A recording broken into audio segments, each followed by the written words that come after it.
c'est parti pour la Creepy Story.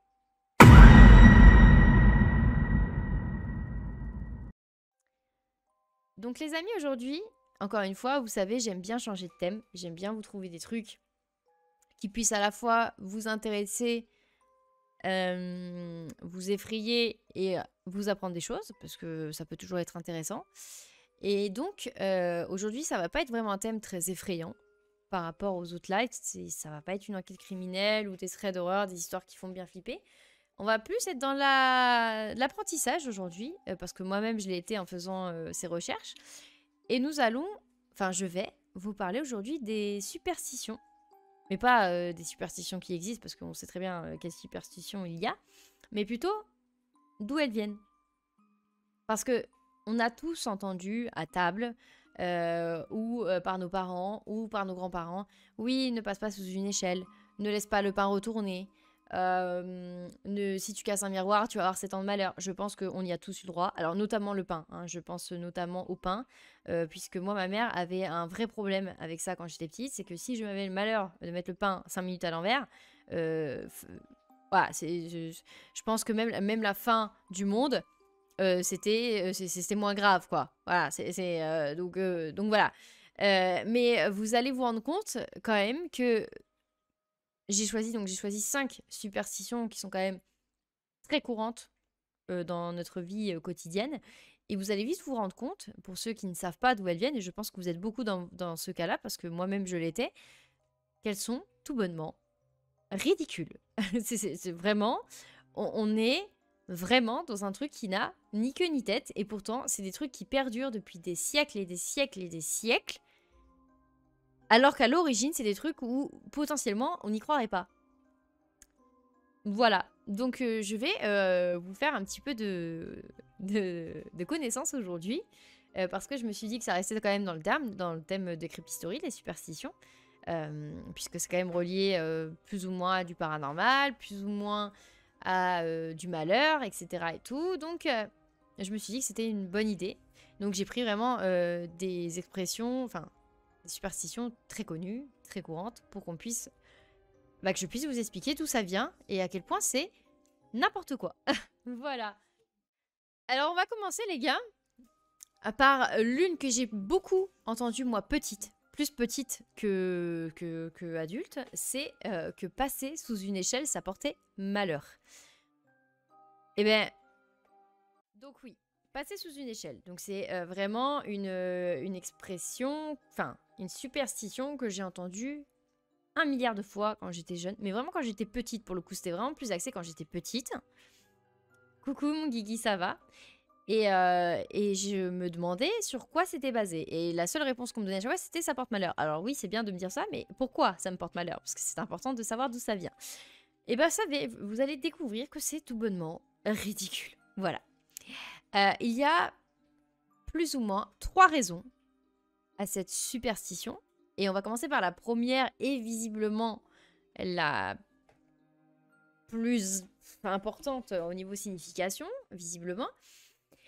En fait, à une époque très lointaine, donc époque très croyante, très chrétienne, etc., on disait que le fait que l'échelle soit posée, échelle, contre un mur et avec un sol, ça faisait un triangle. Et donc, ça faisait référence à la Sainte Trinité. Donc la Sainte Trinité, pour ceux qui ne savent pas ce que c'est, je peux l'entendre parce que moi-même je ne savais pas ce que c'était, c'est le Père, le Fils et le Saint-Esprit. Donc vous savez quand vous faites une prière. Et donc, franchir ce triangle était vu comme une profanation.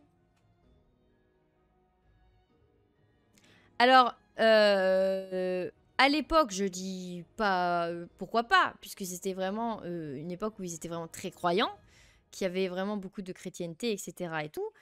Ma mère n'est pas croyante, et pourtant, elle m'a répété ça approximativement 90 fois quand j'étais jeune, pour que je ne passe pas sous une échelle, alors qu'elle n'est pas croyante. Donc déjà, je comprends moyennement. Et même pour les croyants, je vois pas en quoi c'est une profanation de passer sous une échelle. Ça reste quand même très... je sais même pas comment... Je sais même pas quel mot dire, mais très complexe pour moi de comprendre ça. Mais bon, soit. Donc ça, c'est la première raison. La deuxième raison, c'est toujours en rapport avec ce côté chrétienté, donc en rapport avec la Bible. Et donc là, en fait, c'est parce que l'échelle, c'est celle qui annonça la mort du Christ. Parce que les chrétiens, en fait, se souviennent que pour hisser le corps de Jésus sur la croix et le crucifier, eh ben, ils avaient utilisé une échelle. Ce qui me paraît quand même, alors hormis la scène tragique ou pas pour ceux qui y croient, ce qui me paraît quand même évident hein, que pour une échelle aussi haute et pour accrocher quelque chose en hauteur, ils n'avaient pas encore les escabeaux. Hein. Donc ça paraît évident que l'échelle était nécessaire. Et donc ils ont associé ça, enfin ils ont associé un objet indispensable pour le coup à quelque chose de négatif. Bon, c'est très subjectif, encore une fois, hein, c'est très, très subjectif. Et la dernière raison, alors ça, je crois que c'est... Là, je pense que ça dépasse le ridicule du reste. C'est que l'échelle, un peu comme pour la seconde raison, était associée à la mort pour la simple et bonne raison que durant l'ère médiévale, l'échelle était utilisée pour accrocher la corde des prisonniers, enfin des condamnés à mort par pendaison. Donc pour attacher la corde à la potence.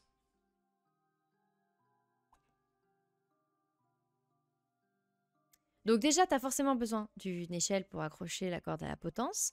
Et en fait, il disait que du coup, vu que l'échelle était là, généralement, en fait, les condamnés devaient passer sous l'échelle avant de finir cappuccino.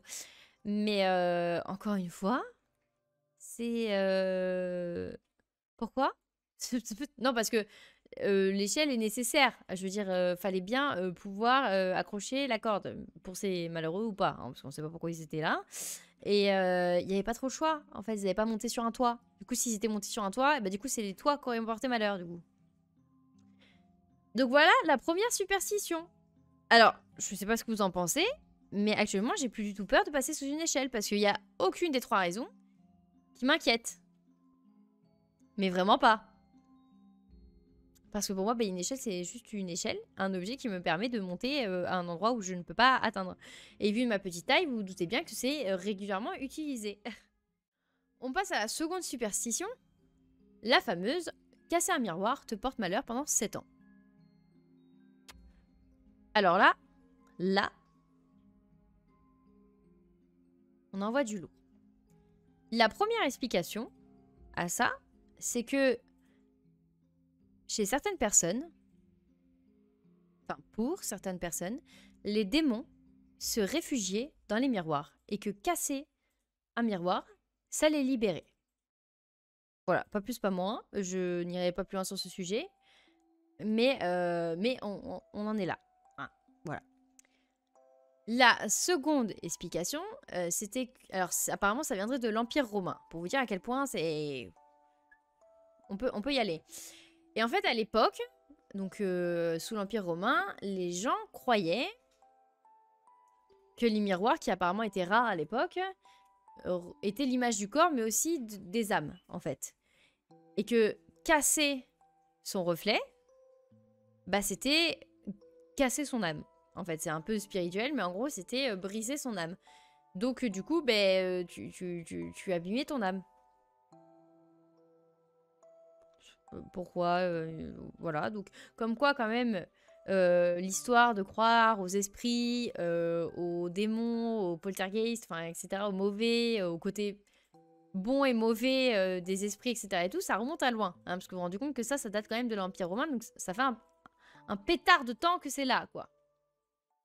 En fait, c'est toujours les Romains, en fait, qui ont un peu mis ça en place. Pour eux, la vie... Il y avait des cycles de vie. Et pour eux, un cycle de vie durait tous les 7 ans. Donc 0 à 7, 7 à 14, etc. etc. Et donc, chaque cycle de vie, en fait, forgeait la personnalité de l'individu. Et donc, si la personne briser un miroir, ben, la malédiction enfin, le malheur qui s'abattrait sur lui devrait durer jusqu'à la fin du cycle. Donc, au maximum 7 ans. Et ne pourrait du coup s'enlever que bah, au prochain cycle des 7 ans. Donc par exemple, je sais pas, tu as 6 ans, tu pètes un miroir, ça va. Tu te dis, bon, bah t'as un an de malheur, ouais, t'es tranquille ou bilou parce que ton cycle il se termine dans un an. Tu pètes ton miroir à 14 piges, bah là on te disait, bon écoute mec, ça va être long. Voilà. Et je trouve ça vraiment éclaté au sol. Vraiment. Déjà, cette histoire de cycle de 7 ans, je sais pas trop comment ils ont pu déterminer ça. Mais je pense que c'est dû à l'âge, entre l'adolescence, le fait de devenir adulte, etc. J'en sais rien. Mais je pense que ça doit être quelque chose comme ça. Soit. C'était à l'époque, je critique pas. Chacun, ils avaient des façons de penser différentes. Mais qu'on le croit encore aujourd'hui, c'est ça qui me fout droit. Mais le problème, c'est que actuellement, personne ne sait pourquoi c'est 7 ans de malheur. Personne ne s'est renseigné. C'est un truc qui est là, qui est passé de voix en voix, d'année en année, de siècle en siècle. Et quand moi, là, je découvre ça, je me dis, mais non, ça n'a ni queue ni tête, en fait. Ceci dit, je trouve quand même que c'est très rare de casser un miroir. Parce que les 3/4 de tes miroirs, ils sont accrochés au mur, donc sauf s'ils se décrochent et qu'ils se pètent. Mais je veux dire, t'as quand même très peu d'occasions de péter un miroir, quoi. Moi, je crois que ça a dû peut-être m'arriver une fois. Ouais, une fois au grand maximum, quoi.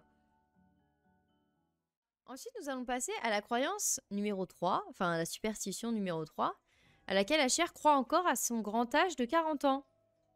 Et en fait, il s'agit de l'histoire de ne pas mettre le pain à l'envers parce que ça porte malheur. Alors là, on est sur de la pépitas de las pépitas. Là, cette croyance, cette superstition remonte à l'ère médiévale. Donc on a encore des siècles en arrière. Et en fait, comme vous vous doutez, à cette époque, la peine de muerte existait. Hein. Et donc, pour les exécuter, on utilisait un bourreau qui venait leur scalper la tête. Ou autre, mais potentiellement leur scalper la tête. Et donc, le jour J, le bourreau recevait un pain du boulanger. Et en fait, pour que le bourreau puisse identifier le pain qui était pour lui, le boulanger lui mettait à l'envers. Il n'y a plus de bourreau, ça n'existe plus en 2023, de une. Et si jamais les clients qui venaient dans cette boulangerie touchaient à ce pain sans faire exprès, pour eux, c'était associé au malheur. Et donc, ce qu'ils devaient faire pour éviter le malheur, c'était de le marquer en fait avec une croix à l'aide d'un couteau avant de le manger. HRTK, dis-moi, tu fais une croix si ton pain il est à l'envers? Parce que je suis sûre à 90% que non. Donc, encore une fois, c'est une croyance qui vient depuis des années et qui n'a ni queue ni tête. Peut-être à l'époque, parce qu'effectivement, il y avait le bourreau, donc forcément, le bourreau était associé à la mort, etc. et tout, ça, c'est ok, tu vois, je comprends la réflexion qui était faite au départ et l'association qui était faite, même si je vois pas le rapport avec du pain et un bourreau, mais bref. Mais là, maintenant, le bourreau n'existe plus, la peine de mort n'existe plus. Faut arrêter avec ça. Vraiment, il faut arrêter avec ça. Le pain, s'il est à l'envers, il va rien se passer. Très clairement, tu le remets à l'endroit, il se passera rien, c'est ok. Donc ça, c'était pour la 3e superstition.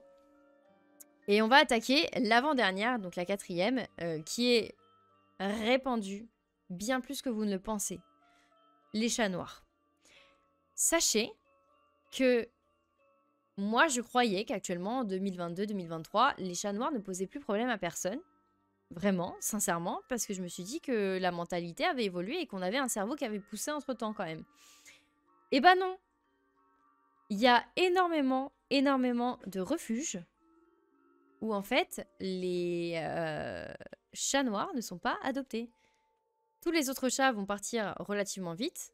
Donc les chats roux, blancs, noirs, gris, bref, on va faire toutes les couleurs. Mais pas les chats noirs. Donc c'est-à-dire qu'il y a encore des gens qui pensent que les chats noirs, ça porte malheur en 2023. Ça m'inquiète. Ça, vraiment, ça m'inquiète. Je vais vous expliquer, du coup, d'où ça vient. Et donc, en fait, ça remonte, pareil, au Moyen-Âge, donc à une époque très arriérée au niveau de l'intelligence quand même, il faut le dire. Ils avaient très peu de connaissances à ce moment-là.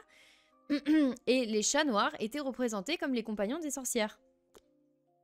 Alors, pourquoi les chats noirs Ça, je pense que c'est impossible de le savoir. Je pense que si ça avait été des chats roux, bah, ce serait les chats roux qui seraient les pestiférés. Donc je pense que malheureusement il y a un chat noir qui est passé par là, il y avait une sorcière, le pauvre il a été associé, il a rien fait quoi. Et donc bah forcément c'était la créature du diable, donc fallait pas l'approcher, etc. Enfin bon, et que en plus le noir est considéré comme la couleur du diable, et bah fallait pas les approcher, et accessoirement ils étaient butés en masse. Apparemment il y avait beaucoup de chats noirs qui étaient fumés. Juste pour leur... C'est plus ou moins du racisme déguisé, quand même, on peut le dire. Puisqu'ils étaient fumés juste pour leur couleur de poil. Donc c'est quand même pas ouf, la mentalité. Et la deuxième raison, qui, je pense, laisse à vérifier, hein, très clairement, mais on pourra jamais le savoir, c'est que des gens ont raconté... Après combien de grammes, je ne sais pas. Mais ont raconté que Napoléon aurait vu un chat noir... juste avant sa défaite à Waterloo.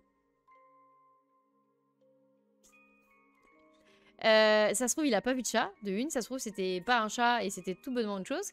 De deux, ça se trouve, c'était pas un chat qui était forcément de couleur noire et qu'il a confondu parce que peut-être il était dans l'obscurité. Et de trois, est-ce que vraiment le chat, il a pu interférer sur sa défaite à Waterloo? J'y crois moyen. Vraiment. Hein, sincèrement. Et là, on va attaquer, je crois, le plus connu. Le plus écouté, pour le coup, je pense, en termes de superstition. Le fameux, le seul, l'unique, l'inévitable, vendredi 13. La peur du vendredi 13 a, elle aussi, plusieurs explications. Intéressant, enfin, logique ou pas, je ne sais pas, mais... Donc la première, je pense que vous la connaissez, parce que c'est quelque chose d'assez classique, donc pareil, c'est relié aussi à la religion, où dans le dernier repas, donc ça c'est dans la Bible il me semble, le dernier repas du Christ, en fait c'était avec 12 personnes, dont un 13e qui s'appelait Judas, vous savez qui c'est, et qui le trahira quelques heures plus tard. Donc le chiffre 13, ça vient du fait que Judas c'était le 13e et que c'est celui qui a trahi le Christ. Bon, à la limite pour les croyants, pourquoi pas. Et la seconde interprétation, donc là, Balou, t'y es, c'est ça.